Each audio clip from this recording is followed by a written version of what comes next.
Hi everyone, this is Jim. Welcome to this postmortem of my Blitz game number 575. I had the black pieces. My opponent played knight f3, and I go knight f6, a very flexible response, just waiting to see what he plans to play. He can continue with c4, d4, but he goes with g3, so that's one of the ways to get into the Reti opening, although it can transpose into other openings depending upon what I play. But d5 is the main response here against the Reti, but I was thinking maybe he wants to play in English, and I went with c5, going for symmetrical English. Either of those moves is okay. Also g6, responding with the symmetrical fianchetto is fine as well. So this is all okay. Bishop g2, and I went knight c6. So I'm still going for a kind of an English setup, and he's still going for the Reti.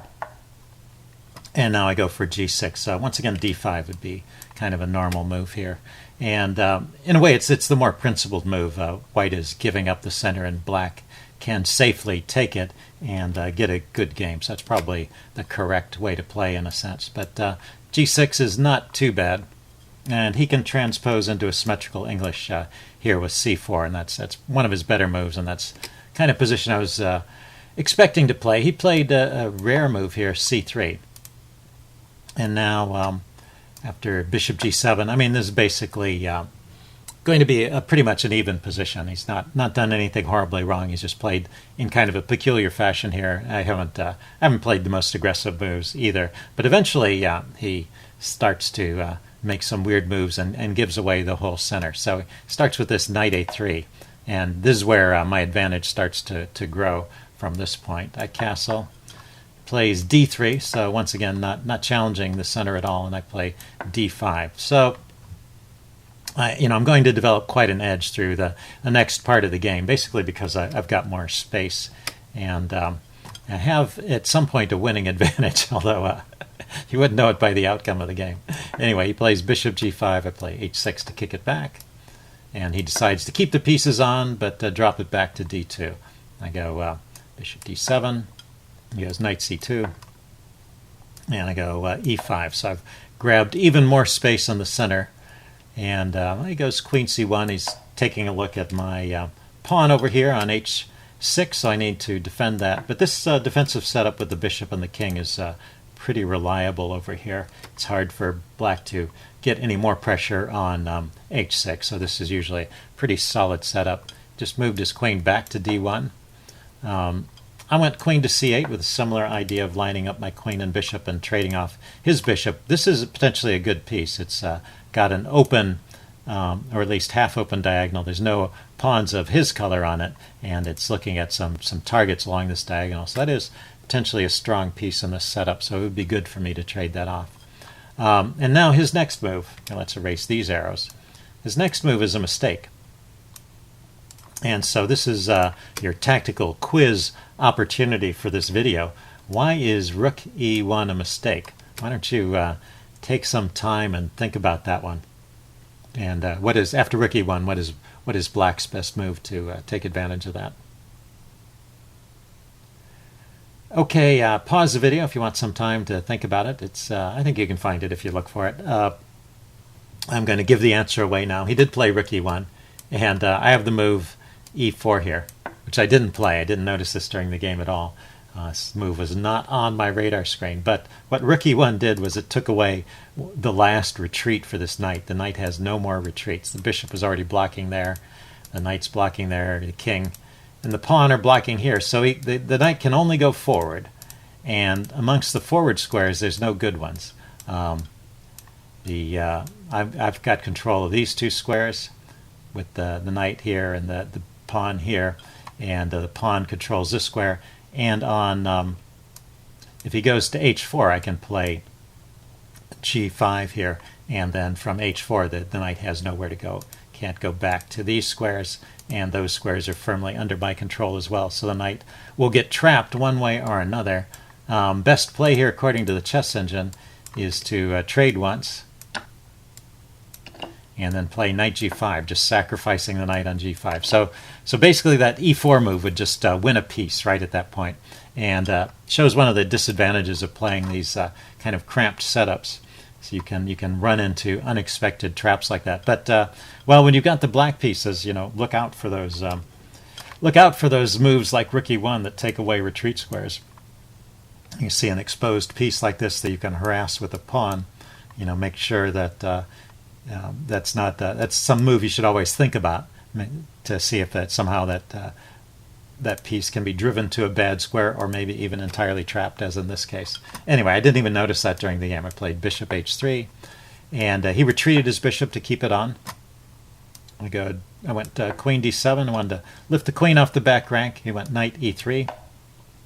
So there's this long period of maneuvering, and you'll see that I keep the advantage throughout this whole phase of the game. For a long, long time, I have the advantage. And White's play seems pretty planless to me. I mean, he's just kind of moving his pieces around and avoiding immediate disaster. But it was tough to find a way to break through, and I wasn't successful in the end. But I'll show you the point where I could have. So let's just go through some of these maneuverings. It's a long game, and he's just moving his pieces around kind of aimlessly. And in the meantime, while he's moving his pieces around, I'm trying to organize for a kingside attack. And I do get set up for that eventually. It takes a while. Let's see, he plays c4 here to close off this queenside, which probably helps me. It makes it easier for me to organize a queenside attack and a kingside attack, and it makes it more difficult for him to get his pieces over to defend. Knight h5, knight f1. Cancel that. Knight f1. f5. So that was my idea. I was getting the knights out of the way and pushing these pawns forward to try and open up lines to his king. So far, so good. He's just closing things up on the queen side, and that's not a problem. He plays f3 to try and keep things closed on the king side. When I push my pawns forward, he wants to be able to push his pawns forward. Let's see. I try maneuvering my knights. My idea is I'm going to push these pawns forward. I'm going to bring a knight here and bring this other knight in here. Goes bishop d2. I push on with e4. So still gaining space and setting up for that kingside attack. He just moves his bishop back to c1, and I push all the way to e3, which is, I had to think, is it maybe better to exchange? But opening up the line here at this point does not really help me. It's not one of the moves on the board. So just sealing off the queen side from the king side and just attacking on the king side seems to be a valid plan here. Let's see, he goes bishop b2, setting up some tactics along this diagonal for later in the game. That becomes a problem, but I didn't really pay attention at this point. I was still focused on my own plan over here, and there's no immediate threat. Knight h5, let's see, bishop to g2. Okay, he finally submits to the trade of bishops here, and queen to d6, looking at the g3 pawn. I thought maybe g3 would be the point that I could break through at. Let's see, he plays a3 and opens up the queen side. So there's a momentary diversion over here, and I have to respond to this. If he can penetrate on the queen side, he can get some counterplay here, and that might be good for white.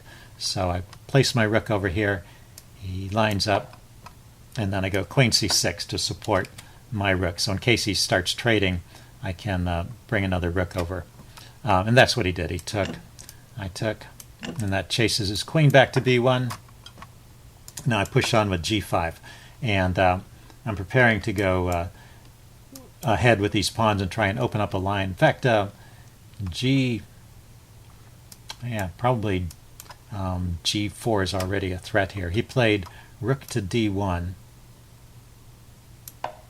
And I didn't continue with g4 right here. So this would have been one of my moments when I could have broken through. So g4 right here would be good because this pawn is pinned, and I can then create some weaknesses here.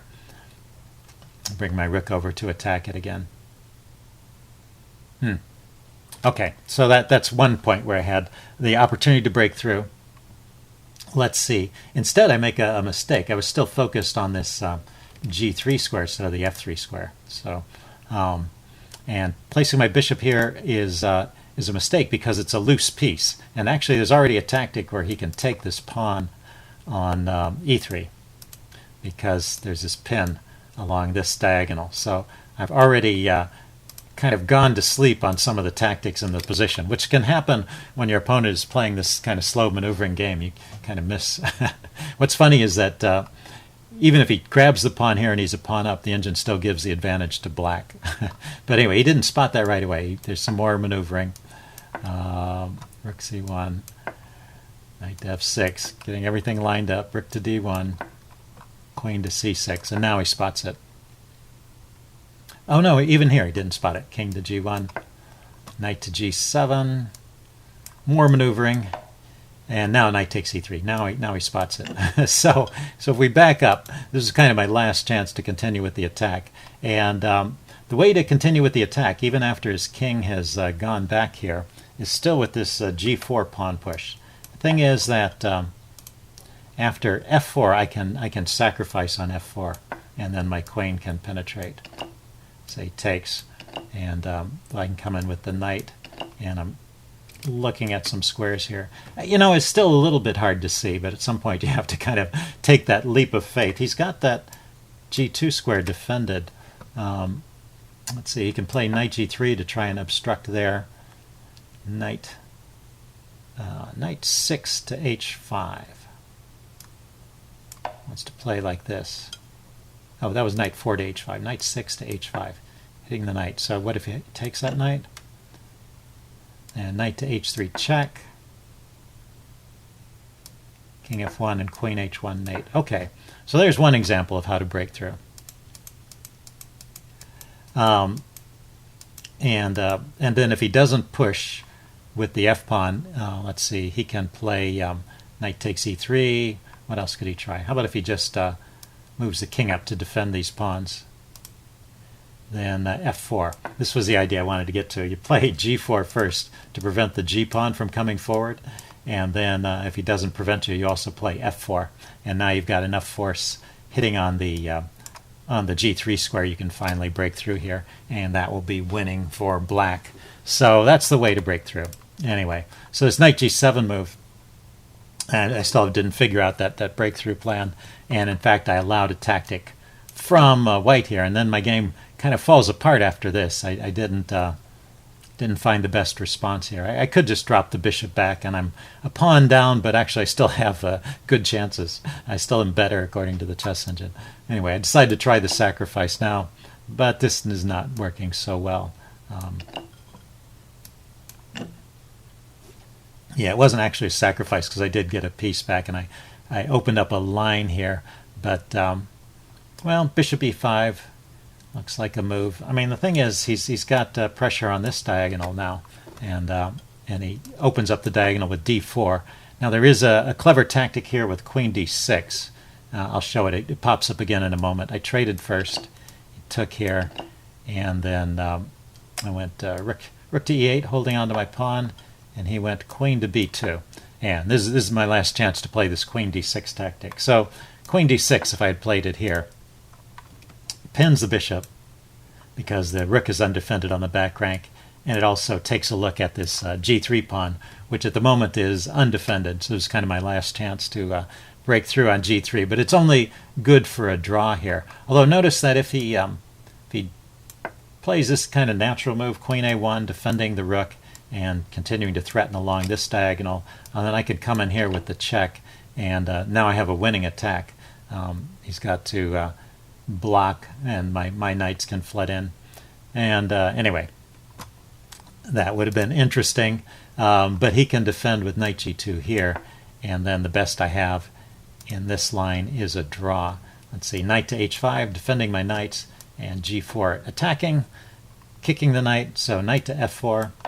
The idea of when he takes the knight, I'll come in with the queen, give up material, so I'm down a piece here, but the queen comes in with check, and I have a perpetual check.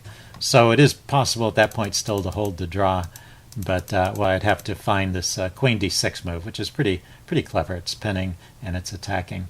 Defending and attacking in one move.